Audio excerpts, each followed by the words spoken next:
Good day. Today I am in Kosciuszko National Park after departing 4 o'clock from home. Got a bit delayed by some residual dirty bird from KFC. Won't go into too much details. The objective today is to find some huts. Some of them has been lost to bushfires, so I'll see if I can find the remains. And then ultimately end up at a hut that I saw on one of my maps. It says there's no track to the hut, so I consulted Google Earth and plotted some coordinates, so hopefully there is some way to get there. There must have been back in the day. Yeah, so that's the first objective. If I can't get there, I'll lick my wounds and see where I can pitch the tent. Second to that, I'd like to see if I can catch a trout. I don't know if there's trout in this river, so I couldn't find anything on the internet. It is a tributary of a prominent trout river, so there should be. And then third objective is to not get ritually sacrificed by Satanists or mountain witches. It is the weekend of Friday the 13th, and it's a commonly known fact that Satanists and witches prowl the wilderness in search for animals and innocent campers to sacrifice to who knows who and who knows what they'll do to you. So should be good during the day. They shun daylight, but yeah, we'll see how we go.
Some trampling caused by horses or deer. Kosciuszko has a huge problem with feral animals, especially feral horses. A count done in 2007 indicated that there were about 1,700 feral horses. A count conducted in 2019 showed that there were roughly 25,000 feral horses, so it's a huge issue. And some bullshit legislation came to pass that said that horses are heritage and therefore the culling of them stopped, but the effects of the horses are plain to see. I mean, what do you want? Do you want the horses, or do you want the indigenous animals like the mountain pygmy possum or a platypus? Because you can't have both. It just doesn't make sense. I know there's a lot of sentiment and horse people are generally batshit crazy, but this is just ludicrous. There's no wonder Australia has one of the, I think it's the highest extinction rate of mammals in the world. The horse people will probably send their finest assassin, a cowboy on a horse, to do a hit on me. So if I hear some hooves on the tarmac at my home, I better duck for cover or he'll shoot me with his musket, because that's about how primitive this conservation bullshit is of them being heritage status, in my opinion. This is what I have to walk through. It's not as fun as you'd imagine it would be.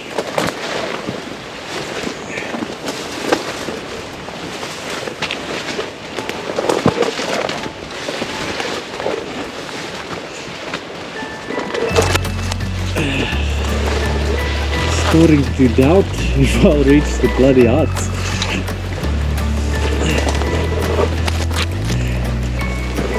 It's getting pretty old.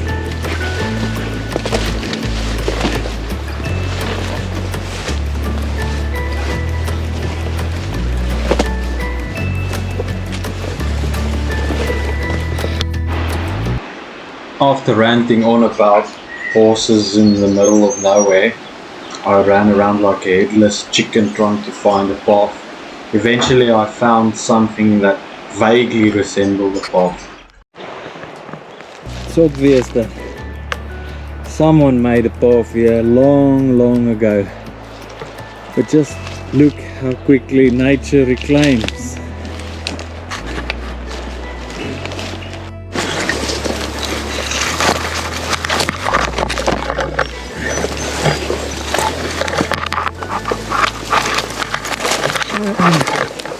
Definitely going to think twice before going off the beaten track again. This isn't particularly fun.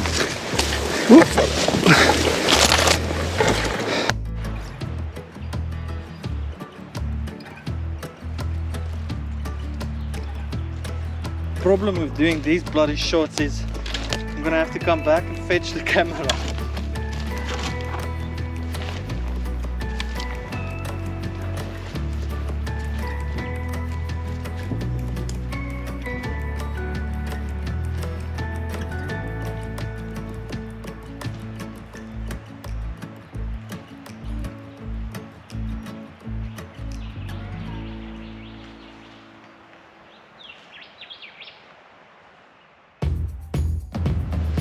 Well, I found what appears to be an old sign in the middle of this thick scrub. I think I might be close to one of the huts. I have found the remnants of a hut. I think this is called Kidman's hut, or what used to be Kidman's hut. I read on the Kosciuszko Hut Association's website that this hut was constructed in 1832, if I recall correctly, for cattlemen grazing this area. It was later on used by skiers for shelter during storms and just as a place of warmth. The river below was mined extensively from 1860 to 1890. It's the Baranggabi River. I don't know how the hell you pronounce that. But the stones for this fireplace was from that river. I think this hut burned down in the 1980s. You see, there's still some glass shards stuff around, various pieces of metal,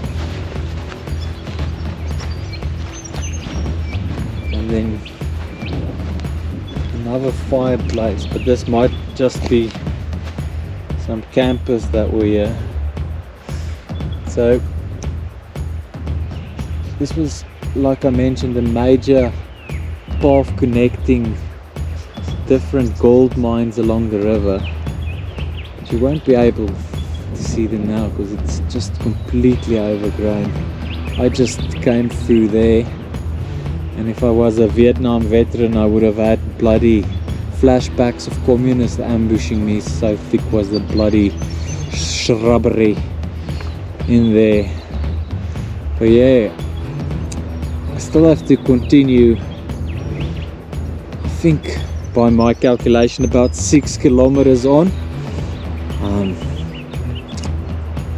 Yeah, but then thinking that I have to do that again tomorrow back, so I'll make some lunch and then decide on how I go.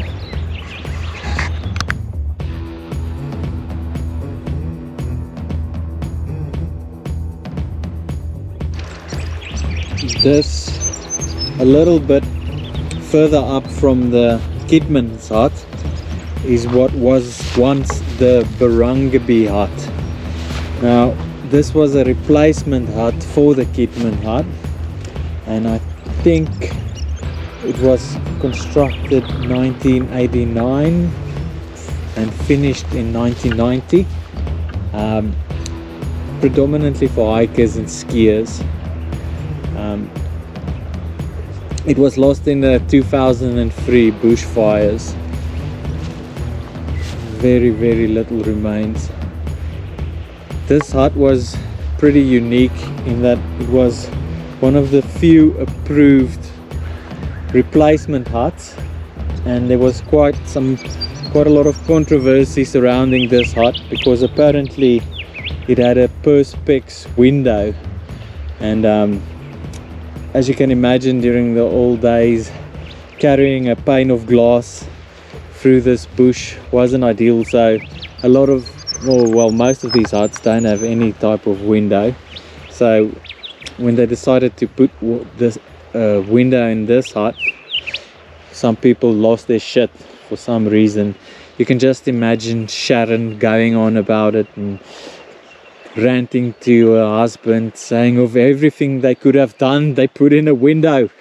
And then she went on opioids, and from there on depression, and eventually she ended up as a sort of a wraith-like creature just roaming this area.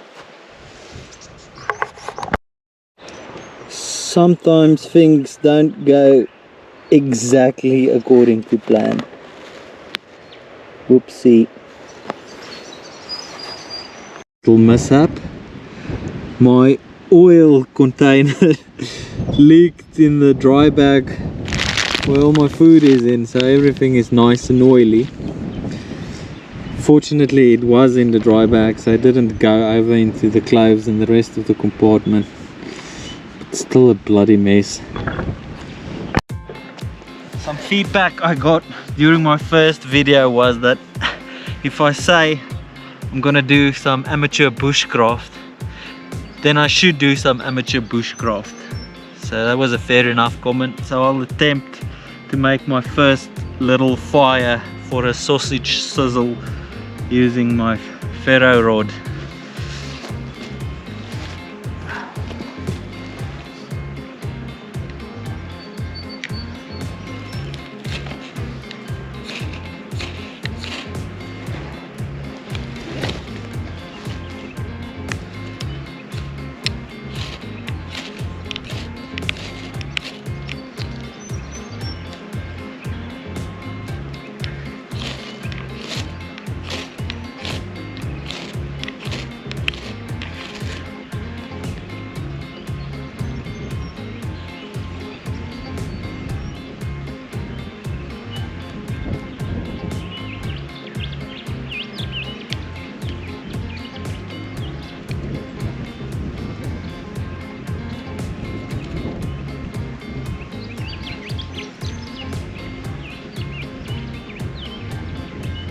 Look what I have created!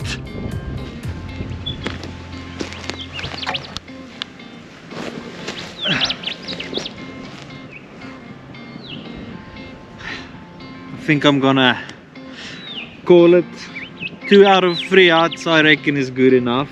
I just can't see myself walking through this shrubs again for another 6 or so kilometers and then doing it all back again tomorrow.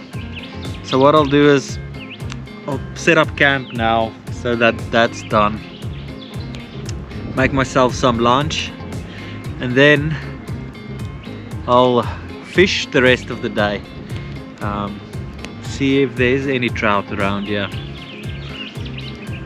Yeah, pretty chuffed with the flint fire.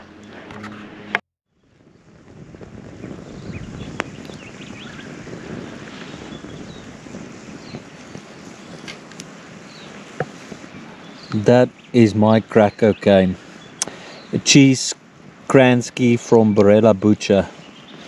They are such awesome guys. If you're ever in Albury and you want a thick cut steak or just the best tasting sausage you've ever bloody had, pop on by.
Nature's little fridge.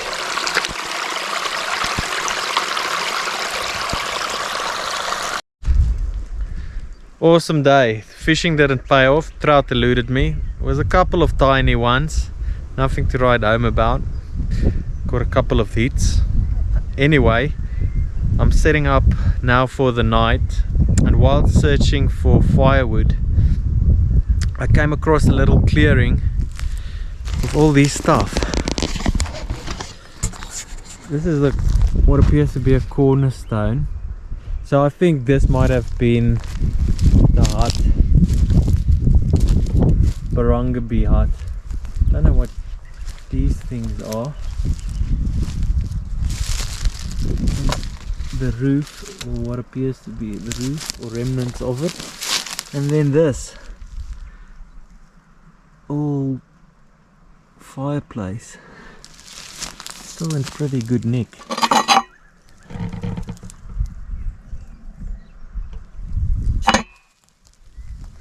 Some solid iron there, very cool.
A trend in these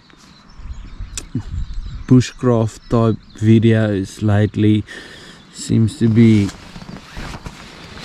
taking a shot of yourself while you wake up, looking all profound and thoughtful and shit. So I'll just give you guys what the latest trends are.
Here we go again.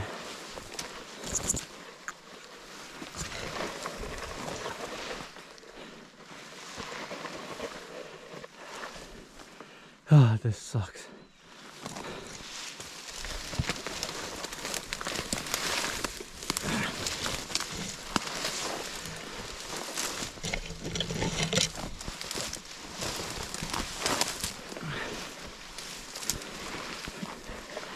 I only have to do this for 3 kilometers more.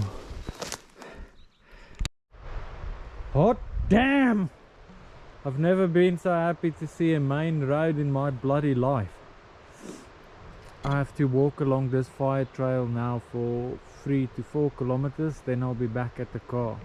So, recap. Well, firstly, it's important to remember a cap. Forgot mine.